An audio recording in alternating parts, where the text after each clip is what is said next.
So let's look at what this last century has been to see where we're going. Over the last 100 years, the average human lifespan has more than doubled. Average per capita income adjusted for inflation around the world has tripled. Childhood mortality has come down a factor of 10. Add to that the cost of food, electricity, transportation, communications have dropped 10 to 1,000-fold. Steve Pinker has showed us that, in fact, we're living during the most peaceful time ever in human history. And Charles Kenny, that global literacy has gone from 25% to over 80% in the last 130 years. We truly are living in an extraordinary time. And many people forget this. And we keep setting our expectations higher and higher. In fact, we redefine what poverty means. Think of this. In America today, the majority of people under the poverty line still have electricity, water, toilets, refrigerators, television, mobile phones, air conditioning, and cars. The wealthiest robber barons of the last century, the emperors on this planet, could have never dreamed of such luxuries. Underpinning much of this is technology, and of late, exponentially growing technologies. My good friend Ray Kurzweil showed that any tool that becomes an information technology jumps on this curve, on Moore's law, and experiences price performance doubling every 12 to 24 months. That's why the cell phone in your pocket is literally 1,000,000 times cheaper and 1,000 times faster than the supercomputer of the 70s. Now look at this curve. This is Moore's law over the last 100 years. I want you to notice two things from this curve. Number one, how smooth it is. Through good time and bad time, wartime and peacetime, recession, depression, and boom time. This is the result of faster computers being used to build faster computers. It doesn't slow for any of our grand challenges. And also, even though it's plotted on a log curve on the left, it's curving upwards. The rate at which the technology is getting faster is itself getting faster. And on this curve, riding on Moore's law, are a set of extraordinarily powerful technologies available to all of us. Cloud computing, what my friends at Autodesk call infinite computing, sensors and networks, robotics, 3D printing, which is the ability to democratize and distribute personalized production around the planet, synthetic biology, fuels, vaccines, and foods, digital medicine, nanomaterials, and AI. I mean, how many of you saw the winning of Jeopardy by IBM's Watson? I mean, that was epic. In fact, I scoured the headlines looking for the best headline in a newspaper I could, and I love this: Watson vanquishes human opponents. Jeopardy is not an easy game. It's about the nuance of human language. And imagine, if you would, AIs like this on the cloud available to every person with a cell phone. 4 years ago here at TED, Ray Kurzweil and I started a new university called Singularity University. And we teach our students all of these technologies, in particular, how they can be used to solve humanity's grand challenges. And every year, we ask them to start a company or a product or a service that can affect positively the lives of 1 billion people within a decade. Think about that, the fact that literally a group of students can touch the lives of 1 billion people today. 30 years ago, that would have sounded ludicrous. Today, we can point at dozens of companies that have done just that. When I think about creating abundance, it's not about creating a life of luxury for this planet. It's about creating a life of possibility. It is about taking that which was scarce and making it abundant. You see, scarcity is contextual, and technology is a resource-liberating force. Let me give you an example. So this is a story of Napoleon III in the mid-1800s. He's the dude on the left. He invited over to dinner the king of Siam. All of Napoleon's troops were fed with silver utensils. Napoleon himself with gold utensils. But the king of Siam, he was fed with aluminum utensils. You see, aluminum was the most valuable metal on the planet, worth more than gold and platinum. It's the reason that the tip of the Washington Monument is made of aluminum. You see, even though aluminum is 8.3% of the Earth by mass, it doesn't come as a pure metal. It's all bound by oxygen and silicates. But then a technology of electrolysis came along and literally made aluminum so cheap that we use it with throwaway mentality. So let's project this analogy going forward. We think about energy scarcity.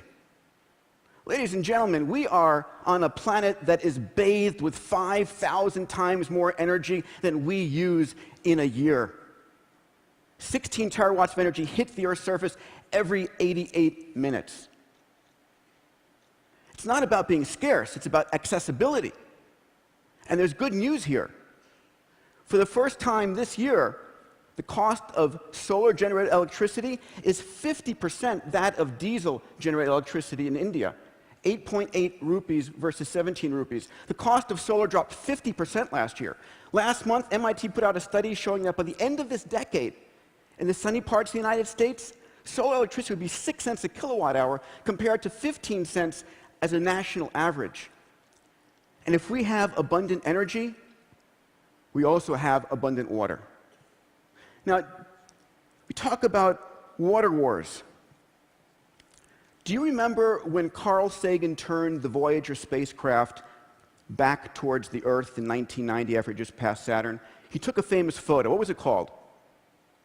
Right, a pale blue dot. Because we live on a water planet. We live on a planet 70% covered by water. Yes, 97.5% is salt water, 2% is ice, and we fight over 0.5% of the water on this planet. But here, too, there is hope. And there is technology coming online not 10, 20 years from now, right now. There's nanotechnology coming on, nanomaterials. And the conversation I had with Dean Kamen this morning, one of the great DIY innovators I'd like to share with you, he gave me permission to do so. His technology called Slingshot, that many of you may have heard of, it's the size of a small dorm room refrigerator. It's able to generate 1,000 liters of clean drinking water a day out of any source, salt water, polluted water, latrine, at less than 2 cents a liter. The chairman of Coca-Cola has just agreed to do a major test of hundreds of units of this in the developing world. And if that pans out, which I have every confidence it will, Coca-Cola will deploy this globally to 206 countries around the planet.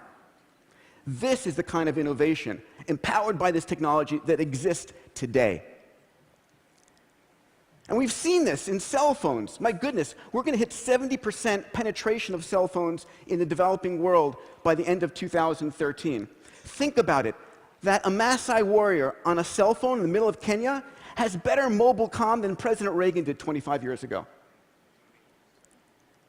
And if they're on a smartphone on Google, they've got access to more knowledge and information than President Clinton did 15 years ago. They're living in a world of information and communication abundance that no one could have ever predicted. Better than that, the things that you and I spent tens and hundreds of thousands of dollars for, GPS, HD video and still images, libraries of books and music, medical diagnostic technology, are now literally dematerializing and demonetizing into your cell phone. Probably the best part of it is what's coming down the pike in health. Last month, I had the pleasure of announcing with Qualcomm Foundation something called the $10 million Qualcomm Tricorder X Prize. We're challenging teams around the world to basically combine these technologies into a mobile device that you can speak to, because it's got AI, you can cough on it, you can do a finger blood prick, and to win, it needs to be able to diagnose you better than a team of board-certified doctors. So literally, imagine this device in the middle of the developing world where there are no doctors, 25% of the disease burden and 1.3% of the healthcare workers. When this device sequences an RNA or DNA virus that it doesn't recognize, it calls the CDC and prevents the pandemic from happening in the first place. But here is the biggest force for bringing about a world of abundance. I call it the rising billion. So the white lines here are population. We just passed the 7 billion mark on Earth. And by the way, the biggest protection against a population explosion is making the world educated and healthy. In 2010, we had just short of 2 billion people online connected. By 2020, that's going from 2 billion to 5 billion internet users.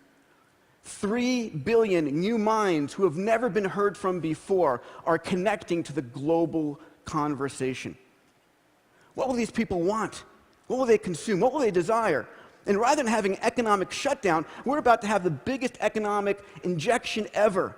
These people represent tens of trillions of dollars injected into the global economy. And they will get healthier by using the tricorder, and they'll become better educated by using the Khan Academy, and by literally being able to use 3D printing and infinite computing more productive than ever before. So what could 3 billion rising, healthy, educated, and productive members of humanity bring to us? How about a set of voices that have never been heard from before? What about giving the oppressed, wherever they might be, the voice to be heard and the voice to act for the first time ever? What will these 3 billion people bring? What about contributions we can't even predict? The one thing I've learned at the X Prize is that small teams, driven by their passion with a clear focus, can do extraordinary things. Things that large corporations and governments could only do in the past. Let me share and close with a story that really got me